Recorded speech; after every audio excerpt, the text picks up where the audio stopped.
নমস্কার বন্ধুরা, আজ আবারও চলে এলাম আরও একটি নতুন ধরনের রেসিপি নিয়ে। আজ বানাবো চুনো মাছের ঝাল। এখানে আমি 500 গ্রাম চুনো মাছ নিয়ে নিয়েছি। চুনো মাছগুলোকে ভালোভাবে কেটে ধুয়ে পরিষ্কার করে লবণ হলুদ মাখিয়ে সাইডে রেখে দিয়েছি। অন্যদিকে গ্যাসে কড়াই বসিয়ে তার মধ্যে সরষের তেল দিয়ে দিলাম। সরষের তেলটা একটু গরম হলে তার মধ্যে একটা একটা করে মাছগুলোকে দিয়ে ভেজে একটু হালকা লাল লাল করে ভেজে একটা পাত্রে তুলে নেব। মাছটা যখন ভাজা হয়ে যাবে সেই মাছ ভাজা তেলের মধ্যেই আর একটু পরিমাণ তেল দিয়ে দিলাম, আর তার মধ্যে ফোড়ন দিয়ে দেব কালো জিরে। ফোড়নটা হয়ে গেলে তার মধ্যে কিছু মশলা বানিয়ে রেখেছিলাম, সেই মশলাগুলোকে দিয়ে দেব। তার মধ্যে দেব 2 চামচ মতো জিরে বেটে রেখেছিলাম, সেই জিরে বাটাটা দিয়ে দেব। আর 7-8টা কাঁচা লঙ্কা বেটেছিলাম, সেই কাঁচা লঙ্কাগুলোও দিয়ে দেব।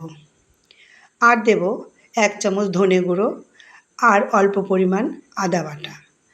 আর দেব ছোট 1 চামচ শুকনো লঙ্কা গুঁড়ো।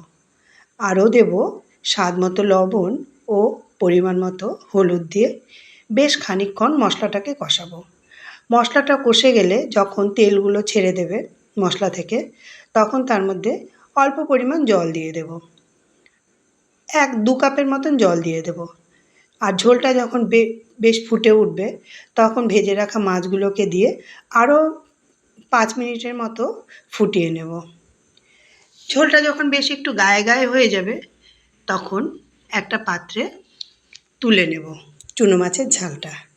দেখুন, আমাদের চুনো মাছের ঝাল তৈরি হয়ে গেল। আপনাদের এই রান্নাটি কেমন লাগলো অবশ্যই জানাবেন।